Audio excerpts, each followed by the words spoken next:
नमस्कार, मैं हूं आपके साथ पूर्वी राय और आप देख रहे हैं महाकाल एक्सप्रेस। बिना टोल टैक्स दिए जबरन निकलने की कोशिश कर रहे टाटा टिगोर सवार 4 युवकों ने रोकने पर कर्मचारी अरुण के साथ गाली गलौज की और मारपीट शुरू कर दी। विवाद इतना बढ़ा कि कार की पिछली सीट से उतरे युवकों ने अरुण की पीठ, गर्दन और सर पर चाकू से ताबड़तोड़ हमला कर दिया। घायल कर्मचारी को गंभीर अवस्था में चरक अस्पताल भर्ती कराया गया, जहां उसके सिर और गर्दन पर टांके आए हैं। पूरी वारदात सीसीटीवी में कैद हो गई है, जिसमें आरोपी साफ तौर पर मारपीट करते नजर आ रहे हैं। टॉप वर्थ टोलवेज कंपनी के अंतर्गत आने वाले इस बूथ पर पहले भी ऐसी घटनाएं हो चुकी हैं। भैरवगढ़ थाना पुलिस ने फुटेज के आधार पर मामला दर्ज कर आरोपियों की तलाश शुरू कर दी है। विक्रमादित्य विश्वविद्यालय उज्जैन की मेजबानी में 3 दिवसीय राज्य स्तरीय युवा उत्सव का शुभारंभ शिक्षा मंत्री इंद्र सिंह परमार, विधायक अनिल जैन कालूहेरा, लोकसभा सदस्य उमेश नाथ जी महाराज और महापौर मुकेश टटवाल के मुख्य आतिथ्य में कार्यक्रम का आगाज किया गया। इसे युवा विद्यार्थियों का लघु कुंभ कहा जा रहा है, जिसमें मध्य प्रदेश के 24 विश्वविद्यालयों के छात्र अपनी सांस्कृतिक और साहित्यिक प्रतिभा का प्रदर्शन करेंगे। शुभारंभ के पश्चात एक विशाल शोभा यात्रा स्मार्ट विक्रमादित्य विश्वविद्यालय से निकाली गई, जो कि विभिन्न मार्गों से होती हुई टावर पर खत्म हुई, जिसमें विभिन्न विश्वविद्यालय से आए विद्यार्थियों ने अपनी कला का प्रदर्शन करते हुए और नाचते गाते हुए चल रहे थे। यह उत्सव न केवल सांस्कृतिक संगम होगा, बल्कि प्रदेश के युवाओं को एक साझा मंच प्रदान करने का प्रभावी माध्यम भी बनेगा। यह राज्य स्तरीय युवा उत्सव, जिसमें मध्य प्रदेश के 15 विश्वविद्यालय अलग अलग क्षेत्रों से आए हुए हैं। 500, 700, 800 किलोमीटर की दूरी से बच्चे प्रतिभागिता के लिए आए हुए हैं। ये भारत की जो बहुरंगी सांस्कृतिक विविधता है, उसका प्रदर्शन यहाँ पर आप देखेंगे। अगले 3 दिनों में 22 विधाएँ हैं, जिसमें प्रतिभाएँ अपना अपना हुनर दिखाएंगी और सर्वश्रेष्ठ प्रतिभाएँ जो हैं वो पुरस्कृत भी की जाएंगी। परंतु पुरस्कार केवल इसलिए नहीं है कि वो सर्वश्रेष्ठ है, बल्कि इसलिए भी है कि वो सर्वश्रेष्ठ लोगों का प्रतिनिधित्व करता है। इसलिए सारे विद्यार्थी जो यहाँ पर आए हैं वो सभी इस दृष्टि से कि वे बच्चे हैं, हम उन सभी को विजेता मानते हैं। विचार करते हैं कि वे यहाँ तक आए हैं, विभिन्न मंचों से जीत करके वो आए हैं, जिला स्तर से, विश्वविद्यालय स्तर से, महाविद्यालय स्तर से, तो विजेता तो हैं ही। ये प्रतियोगिता केवल इसलिए है कि बेहतरी की तरफ हम लोग बढ़ें और सारे बच्चे जो यहाँ पर आए हुए उनके दल प्रबंधक और विश्वविद्यालय प्रशासन विशेषकर मैं कहना चाहूँगा, और साथ में वे सारी संस्थाएं, वे सारी शैक्षणिक संस्थाएं जिन्होंने आज इतना तहे दिल से गर्मजोशी से इस यात्रा का स्वागत किया है। मुझे लगता है ये बच्चे जो बाहर से आए हुए हैं, उज्जैन की इस गर्मजोशी का हमेशा हृदय में स्मरण रखेंगे कि किस प्रकार से उनको एक बहुत सुंदर वातावरण उज्जैन के लोगों ने दिया और उनको अपने गले से लगाया। मैं उज्जैन के सभी नागरिकों का जिन्होंने इसमें सहयोग प्रदान किया है। यात्रा जब चलती है तो थोड़ी असुविधा अन्य मुसाफिरों को होती है, इस काम को भान है, परंतु चूँकि सांस्कृतिक प्रदर्शन है, भारतीय संस्कृति का प्रदर्शन है, लोग जाने कि भारत में कितने रंग हैं, मध्य प्रदेश में कितने रंग हैं, इसलिए इस यात्रा को नगर के बीच में लाए हैं, जिससे हम सभी लाभान्वित हुए हैं। कौन कौन सी विधाएं इसमें? 22 विधाओं में 3 मुख्य प्रकार से विविध प्रतियोगिताएं होती हैं। सांस्कृतिक होती है, साहित्यिक होती है और रूपांकन की विधाएं होती हैं। एकल नृत्य, समूह नृत्य, एकल गायन, शास्त्रीय एकल गायन, सुगम, समूह गायन, भारतीय। इसके अतिरिक्त नृत्य की विभिन्न प्रतियोगिताएं हैं, एकल नृत्य, समूह नृत्य। गायन में ही एकल गायन, पाश्चात्य गायन जैसी विधाएं हैं।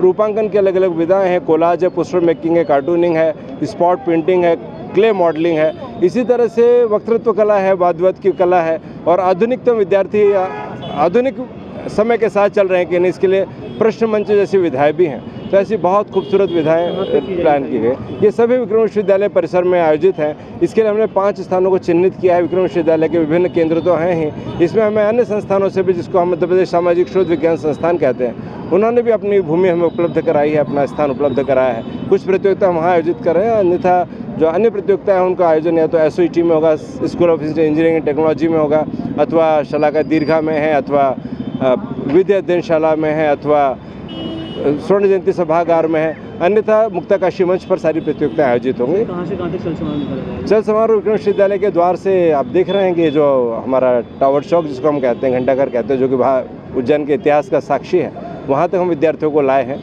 और चूँकि प्रतियोगिता प्रारंभ करनी है, अन्यथा विद्यार्थियों का भी आग्रह था कि सर महाकाल मंदिर तक चलें, लेकिन समय की मर्यादा को देखते हुए और चूँकि प्रतियोगिता शुरू करनी है, इसलिए हमें अनिच्छा के बाद भी इसको यहाँ पर समाप्त करना पड़ा है। और मैं विद्यार्थियों का जिन्होंने अनुशासन से इस मार्ग पर संचलन किया, उनके प्रति मैं आभारी हूँ। सारे साथी जो ये कठिन यात्रा थी। हमने पुलिस प्रशासन का इसमें हमको बहुत सहयोग मिला है। मैं उज्जैन जिला प्रशासन का भी बहुत आभारी हूँ जिन्होंने सहयोग प्रदान कर इस यात्रा को सफल बनाया। सर, कुल कितनी यूनिवर्सिटी से कितने छात्र यहाँ पर आए हैं? लगभग 15 विश्वविद्यालय हैं और 800 विद्यार्थी विभिन्न विश्वविद्यालयों से आने की सूचना है अभी हमारे पास में। और प्रतियोगिताएं, चूँकि विद्यार्थी कुछ समय से आते रहते हैं, इसलिए कुछ हो सकता है और भी जुड़ गए हों, तो लगभग 800 विद्यार्थी समस्त विश्वविद्यालयों से यहाँ पर जुड़ रहे हैं। समय अंतराल के बाद में ये कार्यक्रम आयोजित जी, ये क्रमानुसार मध्य प्रदेश शासन की नीति है, इसको एक क्रम से प्रतियोगिता आयोजित की जाती हैं। सभी विश्वविद्यालयों को इसकी मेज़बानी का अवसर मिलता है। हम लोग भाग्यशाली हैं कि इस बार यह अवसर सम्राट विक्रमादित्य विश्वविद्यालय को मिला। क्रमशः इसको बारी बारी से सभी विश्वविद्यालयों को सौंपा जाता है शासन की नीति के अनुसार। धन्यवाद। बांग्लादेश में हिंदुओं पर हो रहे अत्याचार के खिलाफ देश भर में विरोध प्रदर्शन हो रहे हैं। आज उज्जैन में भी श्री बजरंग सेना के कार्यकर्ता सड़क पर उतरे। इस दौरान टावर चौक पर नारेबाजी करते हुए बांग्लादेश के प्रधानमंत्री यूनुस के पुतले की जूते चप्पलों से पिटाई करते हुए पुतला जलाया। नाराज कार्यकर्ताओं ने प्रधानमंत्री नरेंद्र मोदी से हस्तक्षेप करने का आग्रह करते हुए बांग्लादेश के खिलाफ ऑपरेशन सिंदूर की तरह कार्यवाही किए जाने की मांग की। मंत्री मोहित विश्वकर्मा ने आज सभी भाइयों के साथ में टावर चौक पे बांग्लादेश के खिलाफ पुतला दहन किया है। हमारे हिंदू भाइयों के साथ में जो भी अत्याचार हो रहा है उन्हें जिंदा जलाया जा रहा है। हमारी बहन बेटी के साथ में जो भी अत्याचार हो रहा है उनके खिलाफ लव जिहाद के लिए, हमारी गौ माता के साथ में जो भी समस्या हो रही है, जो उनके साथ में गलत काम हो रहे हैं, उसके लिए हम एक धारा भी तय करवाने के लिए महोदय से निवेदन कर रहे हैं। उसके खिलाफ हम ज्ञापन भी देने वाले हैं कलेक्टर महोदय को। और जितना भी हमारे हिंदुओं के साथ में गलत हो रहा है उसके उपलक्ष्य में हमने आज ये बड़ी सेना के साथ में, बड़े लोगों के साथ में, छोटे बड़े भाइयों के साथ में हमने आज पुतला दहन करा है। जो बांग्लादेश के प्रधानमंत्री को हमने नीचा दिखाया है, उनको पैरों से मारा है कि हमारे हिंदू भाइयों को बांग्लादेश के अंदर उनके साथ अत्याचार हो रहा है, उसके खिलाफ हम ये कार्यक्रम कर रहे हैं। मोहित विश्वकर्मा, प्रदेश महामंत्री श्री बजरंग सेना। बजरंग सेना आज जो अपना बांग्लादेश में जो हिंदुओं के साथ अत्याचार हो रहा है, जो जलाया जा रहा है हिंदुओं को, उसके खिलाफ ये सुनवाई अगर हमारी सरकार नहीं करती है तो हम आगे और भी आक्रोश में आकर बाकी काम अपने हिसाब से करना चाहते हैं। आज क्या क्या करा है आपने? आज हमने अपनी रैली निकाली है बांग्लादेश के खिलाफ और नागझिरी से लेकर टावर तक अभी आए हम लोग।